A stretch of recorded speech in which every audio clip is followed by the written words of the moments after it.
호랑이가 써놓은 글자. 옛날 깊은 산골의 한 서당에 아이들이 여럿 다니고 있었답니다. 하늘천 따지 거물현 누를 황 지부집주 넓을 홍 거칠 황. 소리내서 천자문을 읽으면 듣기가 참 좋습니다. 서당담 밖에서 글 읽는 소리를 듣는 것은 그 동네 어른들의 즐거움이었지요. 그런데 글 읽는 아이들은 같은 구절만 계속 읽는 것이 따분하고 때로는 졸음이 오니 재미있게 지어서 읽는 경우가 있었답니다. 하늘천 따지 가마솥에 누른 밥 박박 긁어서 선생님은 한 조각 우리는 두 조각 많이 냠냠. 옛날이나 지금이나 아이들은 먹는 생각이 가득하지요. 사실 그렇지 않습니까? 그 서당에 이처럼 짓궂은 아이가 둘 있었답니다. 훈장 선생님은 종아리를 때렸어요. 이놈들아, 그래, 누룽지를 먹는 것은 좋다. 그런데 왜 나는 조금 주는 것이야, 이놈들아. 훈장 선생님은 속으로는 웃으면서 겉으로는 이렇게 나무랐지요. 오늘 저녁은 집에 가지 말고 천자문을 여기까지 다 외워야 한다. 이렇게 해서 그 서당 친구 둘은 서당에서 자게 되었답니다. 한 아이는 갑동이라 하고 한 아이는 을동이라고 하지요. 갑동이가 을동이에게 말하였어요. 야, 어제 덫을 놓은 데 가보자. 산토끼가 걸렸을 거야. 옳거니, 그렇구나. 오늘 저녁에 집에 가면 안 된다고 선생님이 그랬으니까 부득이 여기서 자야 되지 않니? 그러니까 우리 산토끼나 화롯불에 구워 먹자. 그래서 갑동이와 을동이는 서당 아이들이 각기 집으로 돌아가자 덫을 놓은 대로 갔답니다. 과연 산토끼 한 마리가 치여 있었어요. 산토끼야 고맙다. 네 덕분에 우리는 오늘 저녁에 재미있겠구나. 갑동이와 을동이는 신이 났답니다. 토끼가 잡힐 줄 알고 소금이랑 김치를 선생님 몰래 서당의 한쪽에 이미 가져다 두었어요. 서당에는 두 아이 외에는 아무도 없었답니다. 그래서 마음 놓고 산토끼 고기를 구워 먹을 수 있었지요. 한참 맛있게 먹는데 밖에 누가 온 것 같아 무심코 문구멍 뚫린 곳으로 밖을 보았더니 맙소사 호랑이가 마당에 와 있는 것이 아니겠어요. 때는 한겨울, 흰눈이 내리는 달밤이었어요. 이러한 풍경을 보면 시조 한 수가 나올 것 같으나 지금 호랑이가 고기 냄새를 맡고 방문하였으니 이것을 어찌해야 좋단 말일까요? 한겨울이므로 먹을 것이 없어 호랑이도 어지간히 배가 고팠던 모양입니다. 갑동이와 을동이는 얼어붙은 듯이 꼼짝할 수가 없었답니다. 문을 걸어 잠그면 호랑이가 들어올 수 없겠지만 내일 날이 밝을 때까지 저 배고픈 호랑이와 이웃하고 있으려니 무섭기 짝이 없었어요. 저 호랑이도 무엇을 먹어야 가지 그냥 가지는 않을 것인데 산토끼 한 마리가 저 커다란 호랑이를 배불릴 음식이 되겠습니까? 잘못하면 사람까지 잡아먹는다고 할 것이었어요. 큰일이 난 것이지요. 두 아이가 무슨 수로 호랑이를 물리친단 말이에요. 이럴 줄 알았으면 훈장님에게 혼이 나더라도 집에 가버릴 것인데, 아니 산토끼를 가져다가 굽지도 않을 것인데. 그렇지만 일은 이미 이 지경이 되었답니다. 호랑이 때문에 벌벌 떨고 있던 갑동이가 간신히 말하였어요. 흘동아, 우리 저 호랑이에게 산토끼 고기 몇 점 주워볼까? 그러다가 고기 맛을 보고 우리에게 덤벼들면 어떻게 하니? 하긴 그렇구나. 그런데 저놈의 호랑이가 갈 생각을 안 하니 어떡하지? 을동이가 갑자기 무릎을 탁 치면서 갑동이에게 귀옛말을 하였어요. 작게 말한 것은 밖에 있는 호랑이가 들으면 안 되기 때문이지요. 갑동이가 고개를 끄덕거렸어요. 갑동이가 토끼고기 한 점을 잘 구워서 문구멍으로 던졌답니다.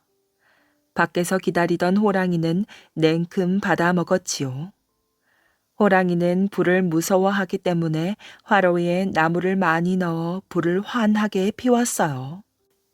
그러니까 고기도 잘 구워졌답니다. 이번에는 을동이가 토끼고기 한 점을 호랑이에게 던졌어요. 다음에는 갑동이가 또 토끼고기 한 점을 던졌지요. 또 을동이가 토끼고기 한 점을 던졌어요. 호랑이는 친절한 아이들 덕분에 맛있는 산토끼 고기를 몇 점 먹게 되었답니다. 야, 갑동아, 준비 다 됐냐? 응, 속에 그것을 넣었어. 그럼 이번에는 잘 던져. 그래, 알겠어. 산토끼 고기 속에 무엇을 넣어서 호랑이에게 던지는 모양이었어요. 앞에 던진 것보다 약간 무거웠으나 이미 고기 맛을 본 호랑이는 냉큼 받아먹었지요. 갑동이가 던지자마자 을동이도 무거운 토끼 고기 한 점을 밖으로 던졌답니다. 더 던져야 하는데. 이제 뼈밖에 없어. 가만히 있어봐. 무슨 소식이 있을 거야. 어서 문고리를 잡고 있어. 나는 불을 활활 피우고 불 붙은 장작개비를 들고 있을 테니까. 아이들은 무엇을 기다리는 것일까요? 조금 있다가 호랑이는 훌쩍 뛰었답니다. 산천이 떠내려갈 듯이 울부짖었어요. 으르렁 으르렁. 일찍이 이런 호랑이 소리를 들은 사람은 아무도 없을 것입니다.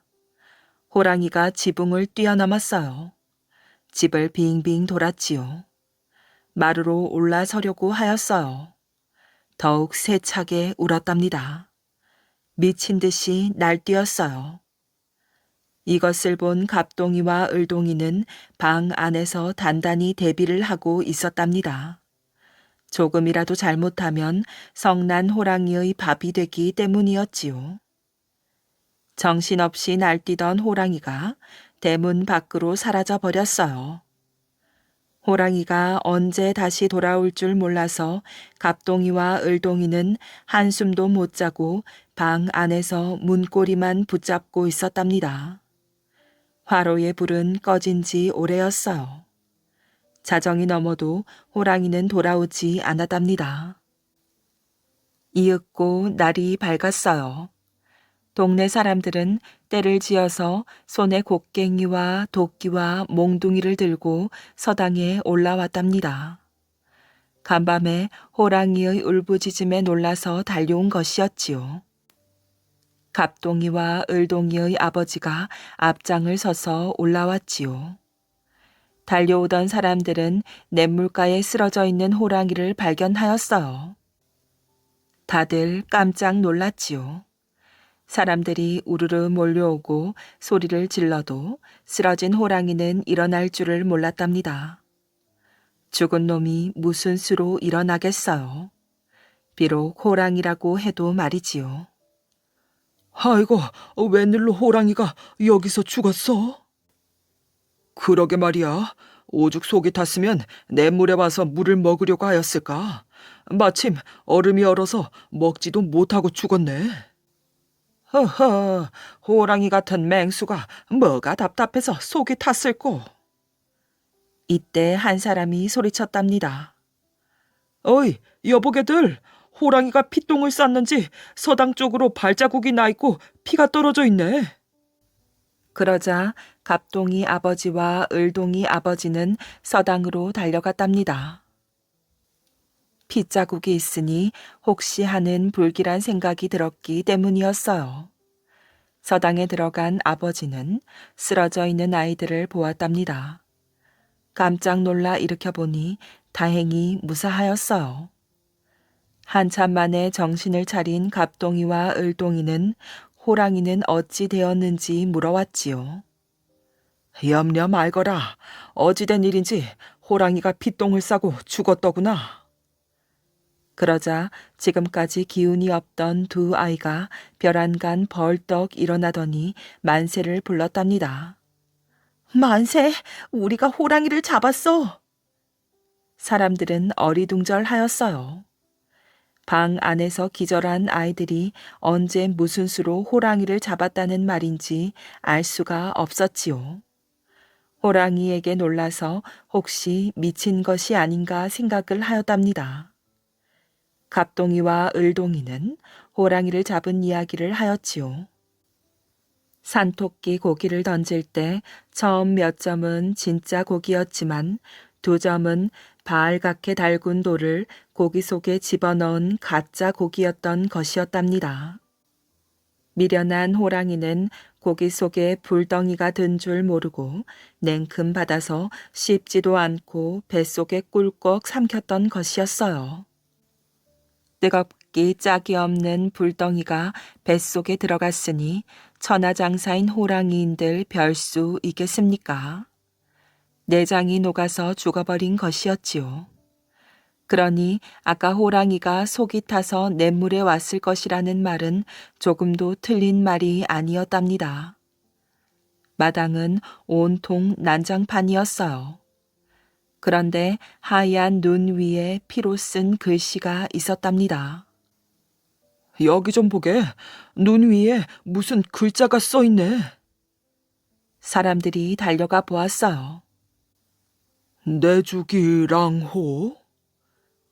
내주기랑호라 평생에 처음 들어본 말이었답니다. 이때 영리한 갑동이가 말하였어요. 허허, 이놈의 호랑이가 유식한데요. 죽는 마당에 유언을 썼어요. 그러자 을동이가 말하였어요. 한문도 모르고 한글만 아는 놈이 멋이 유식해. 야, 이 나라 호랑이가 이 나라 글로 썼으니 죽었을 망정 유식한 거지. 얘들아, 죽은 놈의 호랑이가 유식하면 어떻고 무식하면 어떠냐? 도대체 내주기랑호가 무슨 뜻이냐? 예, 왼편부터 읽지 말고 한문식으로 오른편부터 읽어보세요. 사람들은 다 같이 소리내어 읽었답니다. 호랑이 죽네? 이놈은 여전히 무식하구먼. 띄어쓰기를 했어야지. 호랑이가 써놓은 유언을 보고 마을 사람들은 모두 한바탕 크게 웃었답니다. 집신 2켤레를 준비한 부마. 숙정공주는 조선 제17대 효종의 딸이랍니다. 효종 7년인 1656년 12월 12살의 나이에 시집을 갔지요. 신랑은 영의정 정태화의 아들인 정재륜이었어요. 공주보다 3살 어렸는데 동평위라는 자코를 받았지요. 효종은 숙정공주 부부를 위해 1659년 인왕산 아래에 있던 인경궁 예터에 살림집을 지어주었어요. 효종의 부마 정재류는 넓은 집에 살면서도 늘 허름한 옷을 입고 기름진 음식을 멀리하였어요. 한마디로 검소하고 소박한 사람이었지요. 그러나 숙정공주는 달랐어요. 궁궐에서 고생을 모르고 곱게만 자랐으니 살림에는 관심이 없었지요. 출가 외인인데도 살림은 돌보지 않고 자주 궁궐을 드나들었어요. 어느 무더운 여름날이었지요. 정재륜이 집에 돌아와 보니 늙은 어머니가 텃밭에서 풀을 뽑고 있었어요. 그런데 며느리인 숙정공주는 대청마루에 앉아 여종에게 부채질을 시키고 있었지요. 정재륜은 그 모습을 보자 화가 머리끝까지 났답니다. 그래서 숙정공주에게 달려가 다짜고짜 뺨을 한 대 때렸어요. 숙정공주는 분하여 어쩔 줄을 몰랐지요. 하바마마도 나를 때린 적이 없는데 당신이 감히 내게 손찌검을 해? 숙정공주는 분하고 원통에 통곡을 하더니 친정인 궁궐로 달려갔어요. 숙정공주는 아버지 효종에게 뺨 맞은 자국을 보이며 엉엉 울었답니다. 하바마마, 세상에 이럴 수가 있습니까? 내게 손찌검을 하다니요. 천하의 못된 놈이로구나. 자기 아내를 때리다니. 효종은 화가 나서 정재륜을 궁궐로 불러들였어요. 네 이놈, 네가 그럴 수가 있느냐. 죄를 지었으니 귀양을 가야겠다. 금부도사를 보낼 테니 집에서 기다리거라.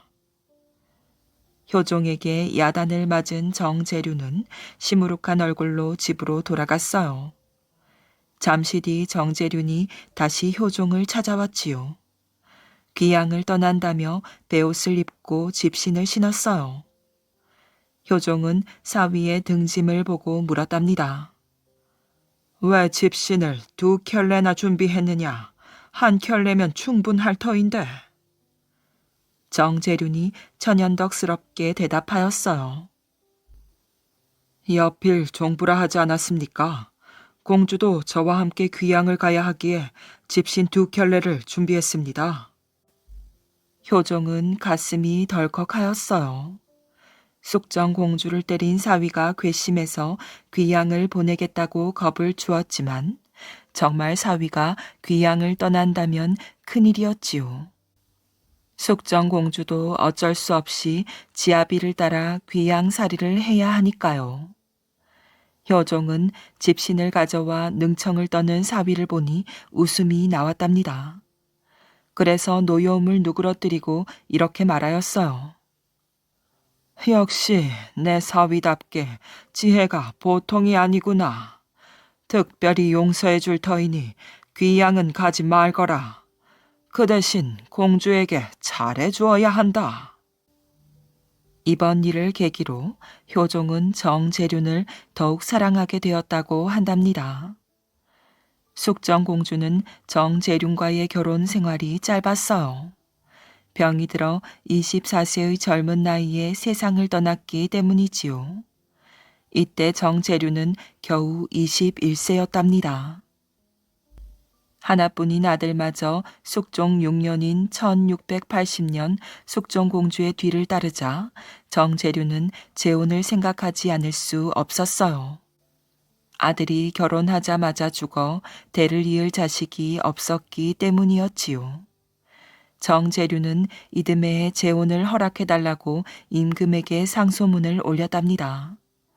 이에 숙종은 정재륜의 청을 받아들였지만 신하들은 일제히 반대하고 나섰어요.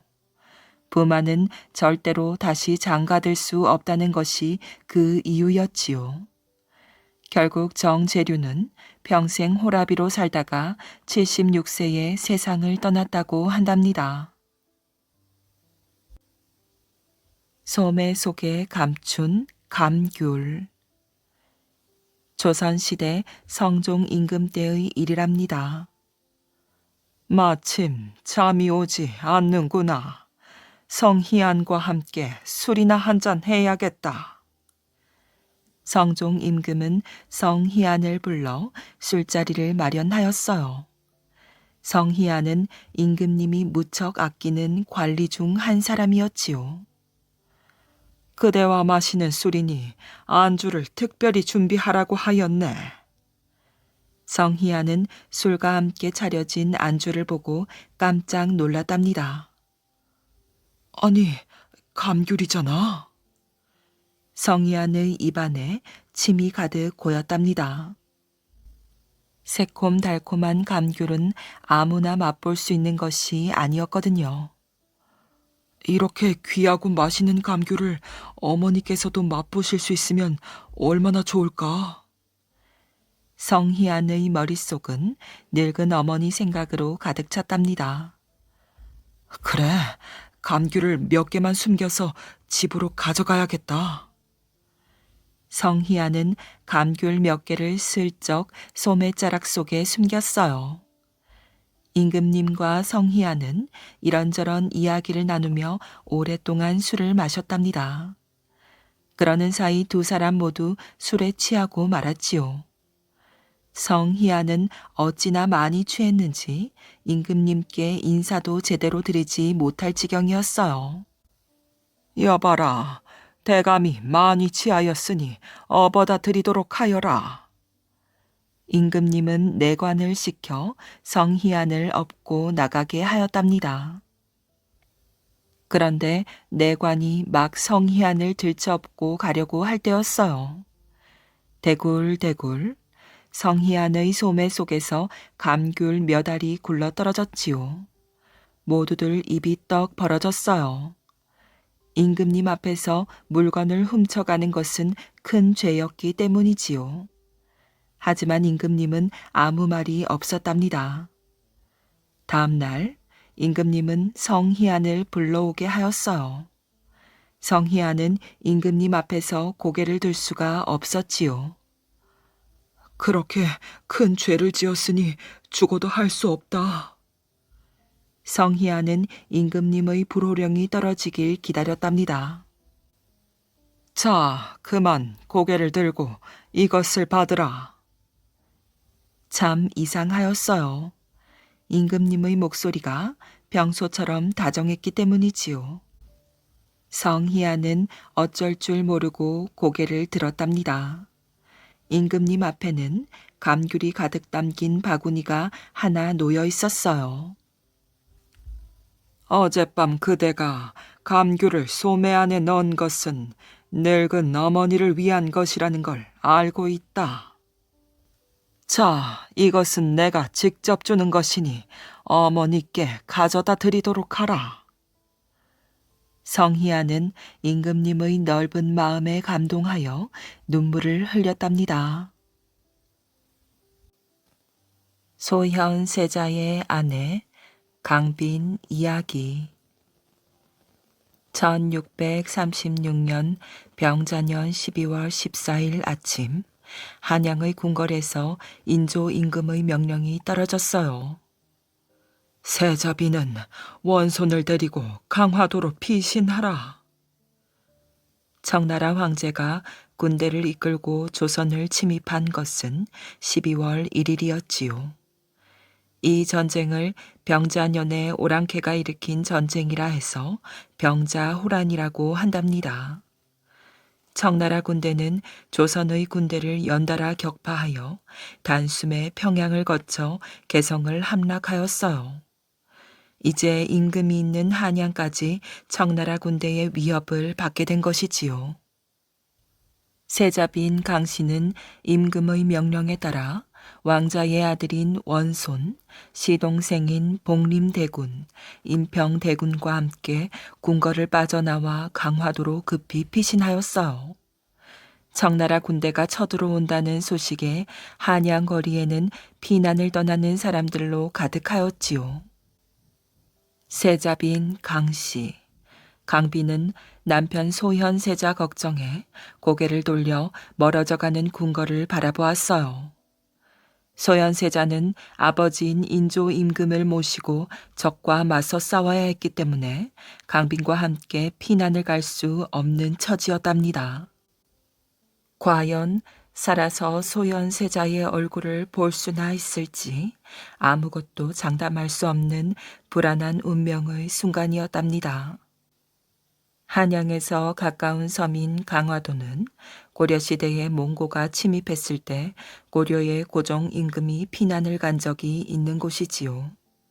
당시 고려는 끝까지 몽고에 맞섰지만 결국 몽고의 강한 군사력 앞에 항복하고 말았어요. 강화도를 지키고 있던 검찰사 김경징 등의 장수가 강빈 일행을 맞았답니다. 목숨을 바쳐 세자빈과 원손 전하를 보호하겠나이다.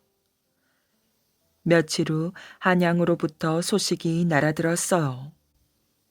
인조 임금과 소현 세자, 신하들과 장수, 한양을 지키던 군사들이 한강 동쪽에 있는 남한산성으로 피신을 했다는 소식이었어요.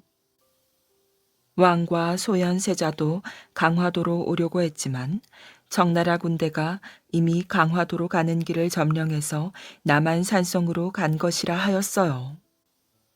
남한산성을 지키는 조선 군사의 수는 1만 3천 명에 불과했고 그나마 성 안에 남아있는 식량으로는 50일 정도밖에 견딜 수가 없었지요.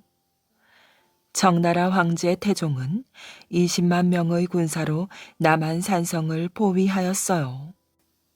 조선의 왕은 독에 갇힌 쥐의 신세가 되고 말았답니다.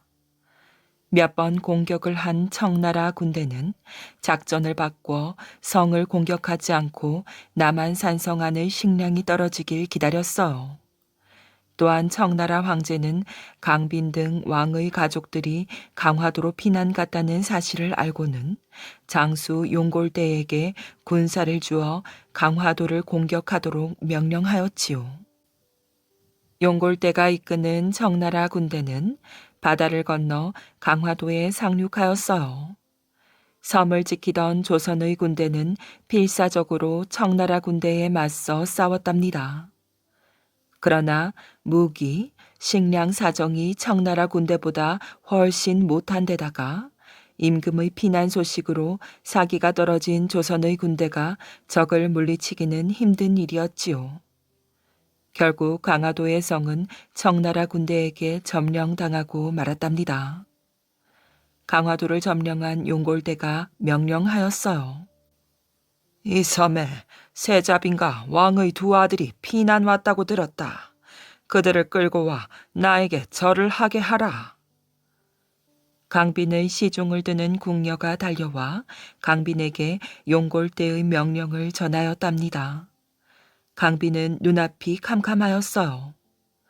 감히 청나라의 일개 장수가 한 나라 왕의 며느리, 아들들을 불러 절을 받겠다니 수치스러운 기분을 참을 수가 없었지요.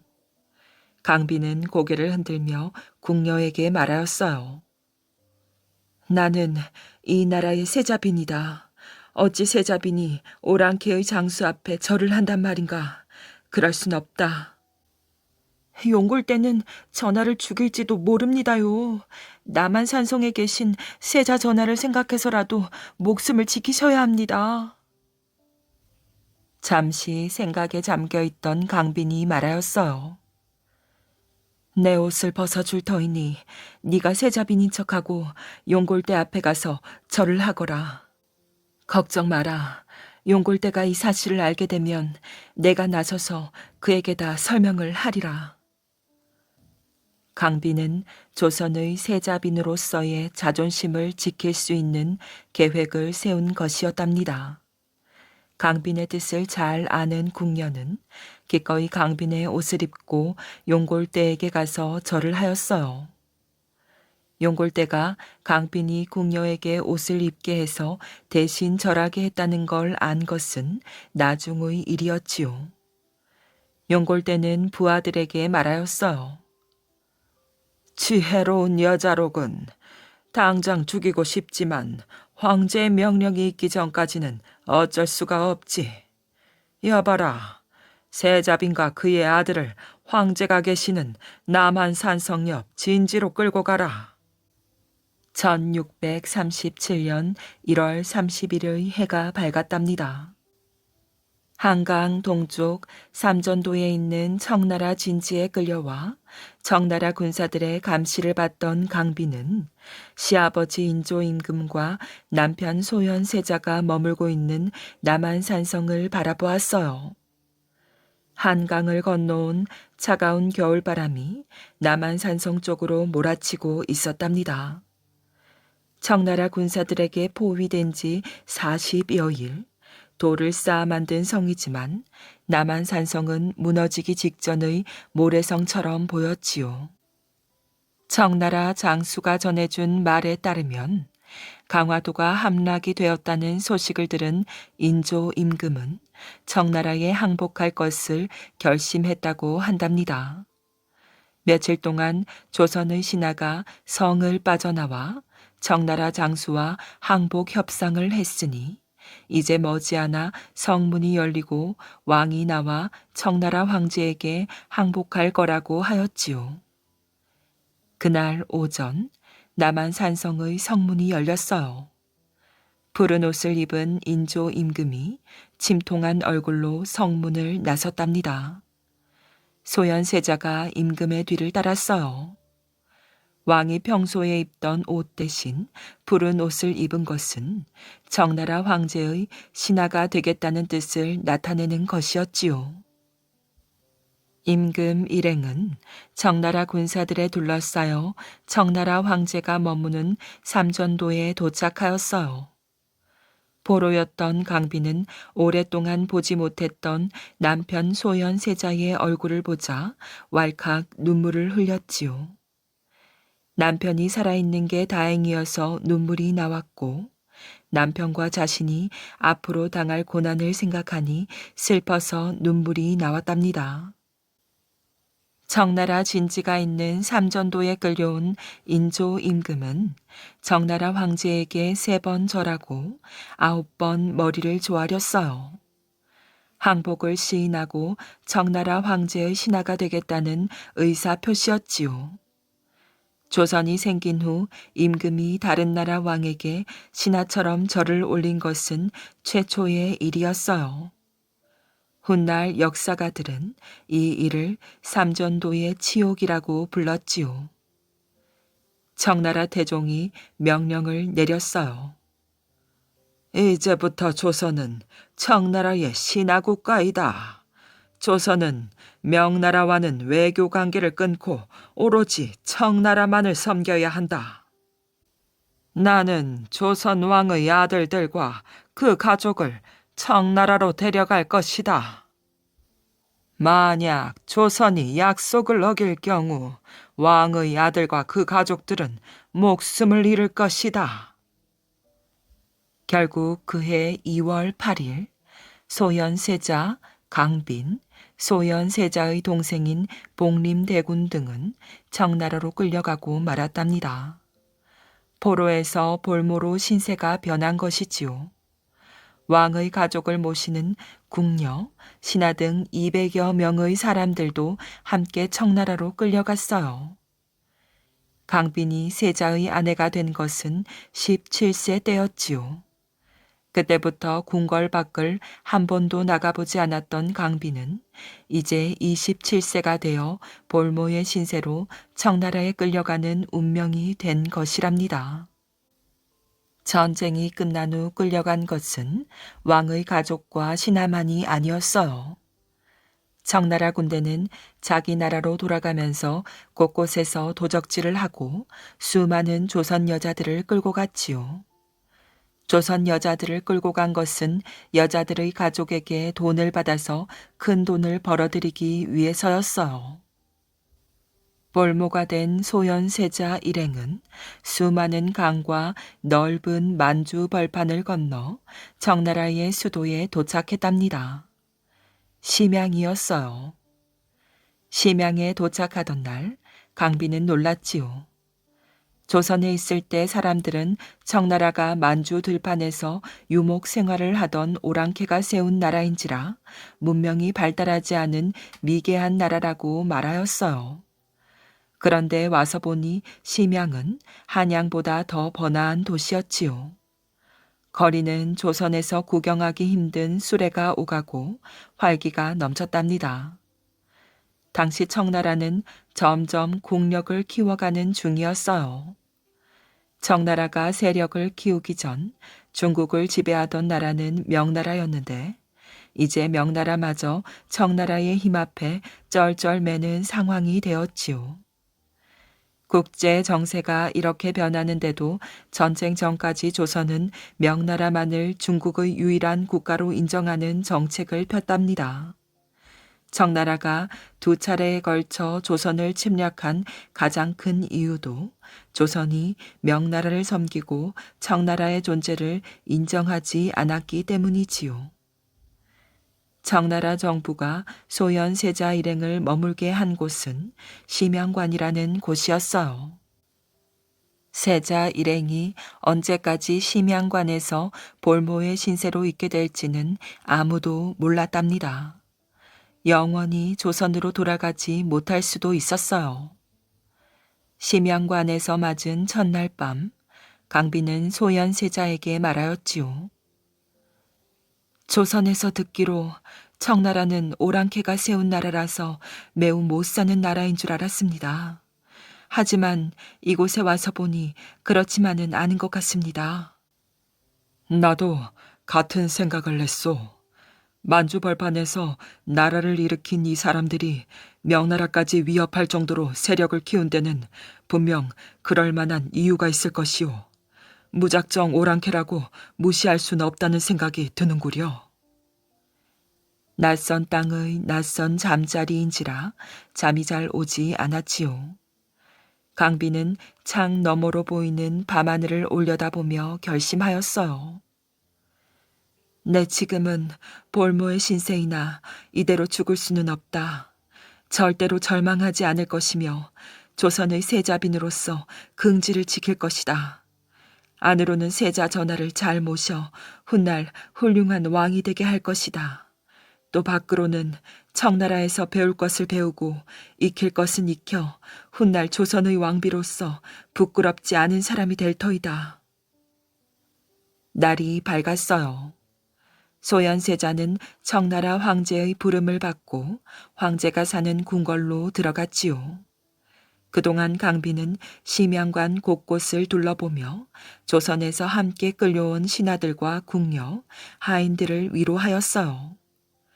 그들은 제대로 먹지도 못하고 먼 길을 온 탓에 야위고 피곤에 젖은 모습이었지요. 강비는 호기심 많은 사람이었어요. 강비는 틈나는 대로 심양 거리를 구경했는데 어느 날 심양의 한 시장에서 충격적인 장면을 보게 되었지요. 조선 노예를 팝니다. 자, 얼른 사세요. 그것은 청나라 상인들이 조선에서 끌려온 여자와 남자를 노예로 파는 장면이었어요. 강비는 슬프고 억울한 마음을 억누를 수 없었지요. 그날 강비는 결심했답니다. 세자 전하와 나 같은 왕실 가족이 먹고 살 것은 청나라에서 공급해 줄 것이다. 문제는 나머지 조선 사람들이야.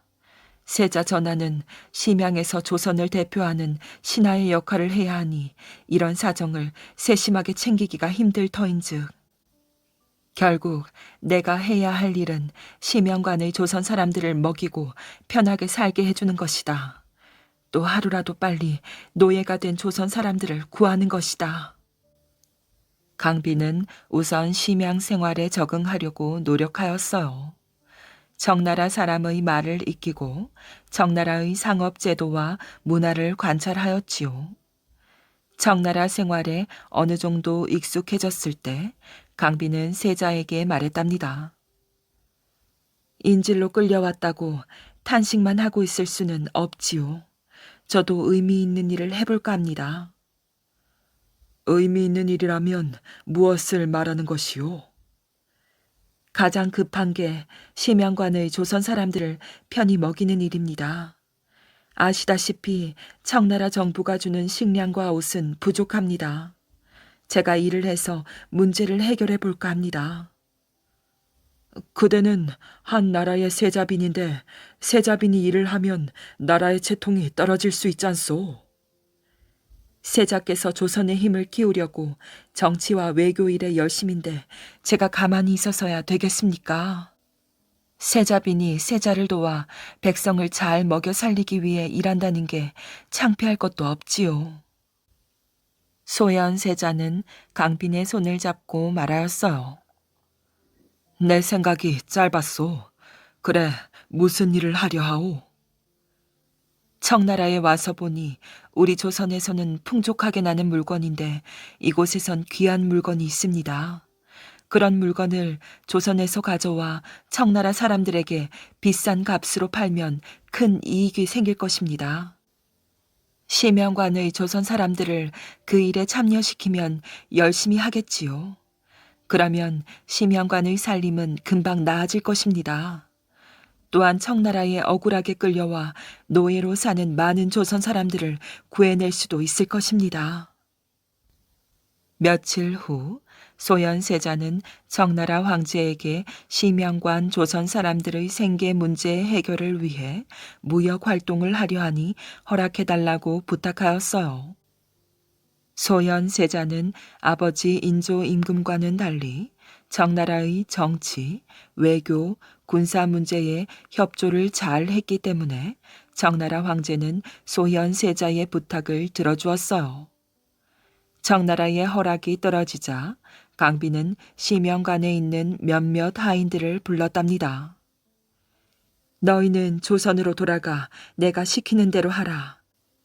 돈을 줄 터이니 내가 적은 이것들을 최대한 많이 구해서 심영관으로 돌아오거라.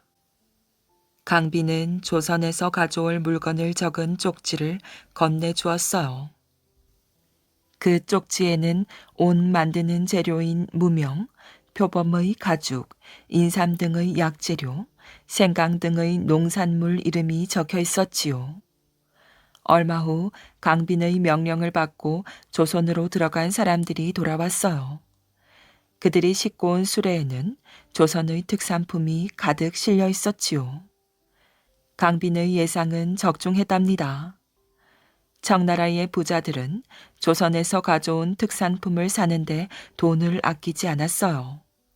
어떤 특산품은 수십 배의 이익을 남겨 팔기도 하였지요. 처음으로 한 거래는 대성공을 거두었어요. 첫 거래의 성공으로 심양관 사람들은 당분간 먹고 입는 문제를 걱정하지 않게 되었지요. 두 번째 특산품을 구입할 땐 더 많은 사람이 조선에 가서 처음보다 훨씬 많은 물건을 싣고 돌아왔어요.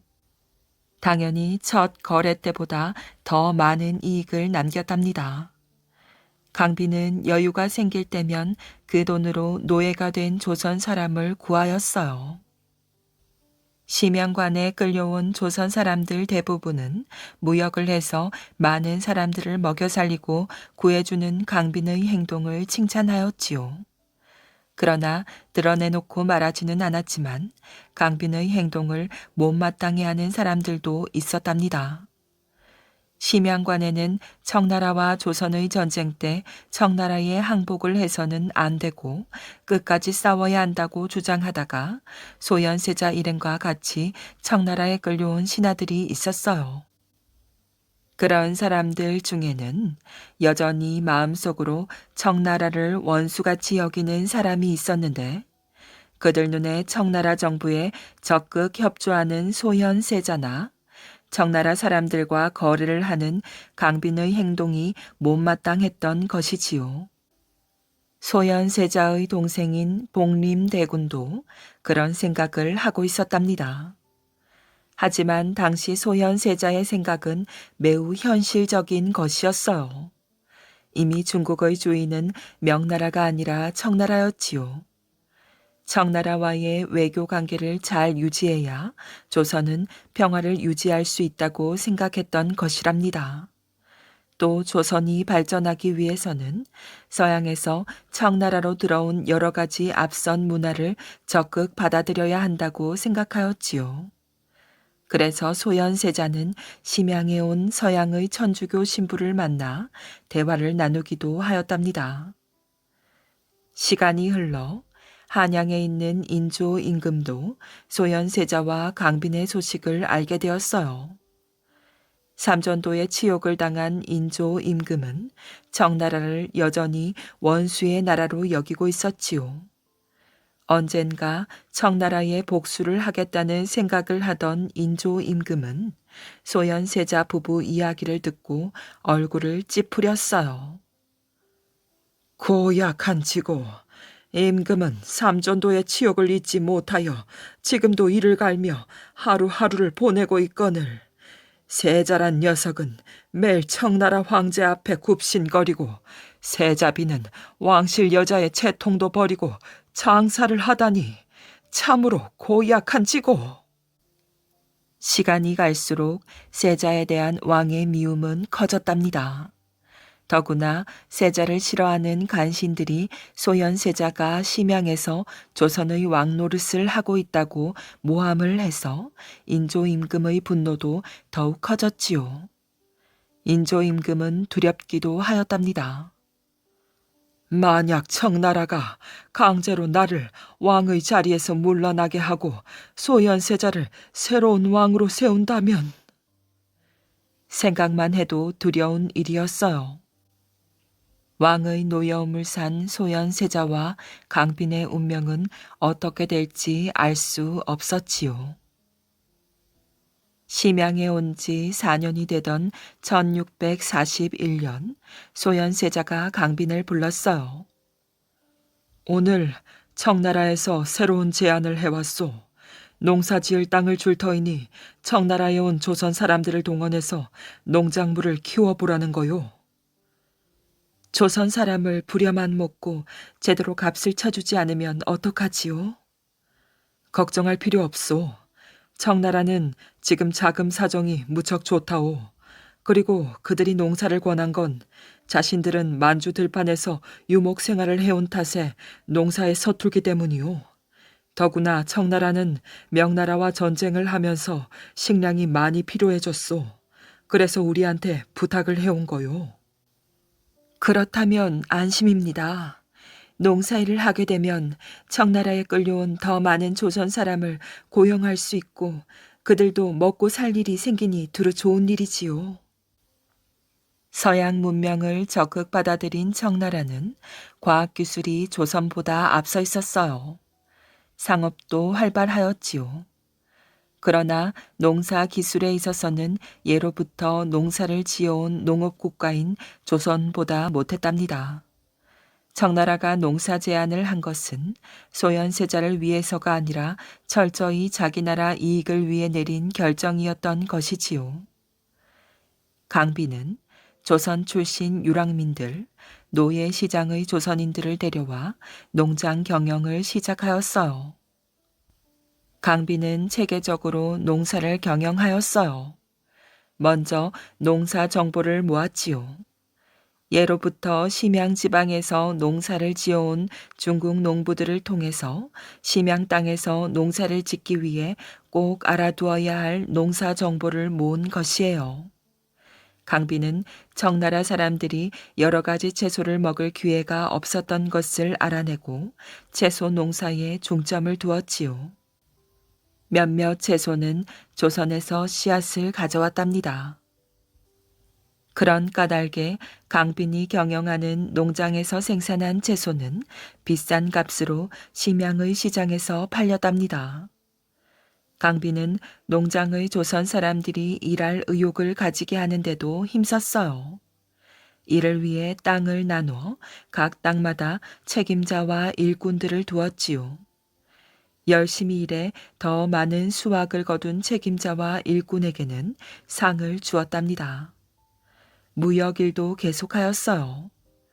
강빈의 지휘 아래 조선 사람들은 여전히 1년에 몇 차례 조선에 가서 특산품을 사왔답니다. 심양관 부근에는 조선의 특산품과 농장의 채소를 사고 파는 가게들이 늘어났지요.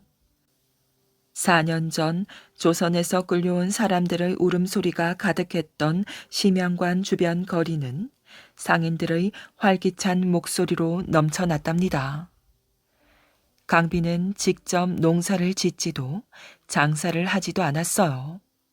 그러나 어떤 작물을 얼마나 심고 어떤 특산품을 들여오고 하는 걸 최종적으로 판단하고 결정하였지요. 요즘 회사로 치면 최고 경영자 일을 한 것이랍니다. 첫 해 농사는 대성공을 거두었어요. 강빈은 수확한 곡식을 팔아 더 많은 조선 사람들을 노예에서 구하였지요. 그러고도 심양관의 창고에는 팔고 남은 곡식이 가득 쌓였답니다. 창고에 가득 쌓인 곡식을 보며 강빈은 생각하였어요. 저 남은 곡식을 지금 당장 가난한 조선의 백성들에게 먹이면 얼마나 좋을 것인가. 세자 저하께서 훗날 왕이 되시면 심양에서의 경험을 살려 조선의 모든 백성들이 배불리 먹게 하리라. 그런데 강빈에게는 한 가지 걱정거리가 있었답니다. 그것은 바로 인조 임금이 청나라의 정책에 적극 협력하려는 세자의 행동을 못마땅하게 여긴다는 것이었어요. 강빈은 늘 인조 임금이 마음에 걸렸지요. 불안감을 느낄 때도 많았답니다. 그때마다 세자는 강빈에게 말하였어요. 전하께서는 청나라에 쌓인 울분이 많으셔서 그러는 것일게요. 내가 조선으로 돌아가서 잘 설명해 드리면 전하의 분노를 풀 수 있을 것이니 너무 걱정하지 마시오. 강빈은 소현 세자가 상황을 너무 편안하게 생각하는 것은 아닌가 하는 생각이 들었답니다. 그러나 어쩔 수가 없었어요. 세자빈이 정치에 나설 수도 없고 나서서도 안 되는 것이 나라의 법이었지요. 강빈은 세자를 믿고 따르는 수밖에 없었답니다. 심양에 온 지 8년이 흘렀어요. 어느 날 심양관으로 돌아온 소현세자가 환하게 웃으며 강빈에게 말하였지요. 기뻐해 주시오. 우리를 조선으로 돌려보내라는 청나라 황제의 명령이 떨어졌소. 이제 조선으로 돌아가는 거요. 그날 소현세자와 강빈은 서로를 안고 감격의 눈물을 흘렸답니다. 8년 동안의 청나라 생활을 정리하는 데는 며칠이 걸렸지요. 심양을 떠나올 때 심양관의 창고에는 5,000석에 가까운 곡식이 쌓여 있었어요. 강빈은 그 곡식을 판돈으로 조선 사람들을 도우란 명령을 남기고 소현세자 그리고 2명의 아들과 함께 조선으로 돌아가는 길에 올랐답니다. 1645년 2월 소현세자 가족은 한양으로 돌아왔어요. 세자는 돌아오자마자 아버지 인조 임금을 찾았지요. 전하, 못난 세자 인사드리옵니다. 이상한 일이었어요. 먼 청나라에서 고생을 하다 돌아온 왕자라면 자리에서 내려와 덥석 안아주었을 법도 한데 인조 임금은 차가운 목소리로 이런 말을 하는 것이 아니겠어요. 네가 청나라에서 조선의 왕처럼 행동했다던데 사실이냐? 아니, 아버지가 나를 그렇게 의심하셨단 말인가? 소현세자는 놀란 가슴을 간신히 진정하며 말하였어요. 전하, 아니옵니다. 절대 아니옵니다. 이 땅의 임금은 전하뿐이옵니다. 저는 전하를 위해 조선의 평화를 위해 청나라 사람들을 만나고 이 일을 의논했을 따름이옵니다. 소현세자는 인조 임금의 기분을 풀어주기 위해 청나라에서 가져온 서양의 책과 망원경 등의 물건을 보여주며 말하였어요. 청나라에는 서양의 앞선 문물이 들어와 있습니다. 우리 조선도 서양의 문물을 적극 받아들이면 부강한 나라가 될 수 있사옵니다. 전하에게 보여드리려고 청나라에서 가져온 것이니 받아주소서. 인조 임금이 버럭 소리를 질렀어요. 그따위 것들 보기 싫다. 당장 물러가라. 충격을 받고 세자는 물러나왔지요. 한양으로 돌아온 지 얼마 안 가 세자는 가슴이 아파오는 증상을 느끼고 자리에 눕고 말았답니다. 세자의 병이 깊어지자 인조 임금을 치료해주는 의사인 이형익이란 자가 소현 세자에게 와서 3번 침을 놓았어요. 효과는 전혀 없었지요. 아니, 더 나빠졌어요. 침을 맞은 후 세자의 얼굴은 점점 검어지더니 3일 후 세자는 피를 토하며 죽고 말았답니다. 심양에서 한양으로 돌아온 지 2달 만의 일이었어요. 강빈은 하늘이 무너지는 것 같았답니다. 소현세자가 제대로 치료를 할 틈도 없이 죽고 말았으니 마른 하늘에 벼락이 친 꼴이지요. 심양에서 건강했던 소현세자가 하루아침에 시름시름 앓고 며칠 안 가 죽은 것도 이상한 일이었어요.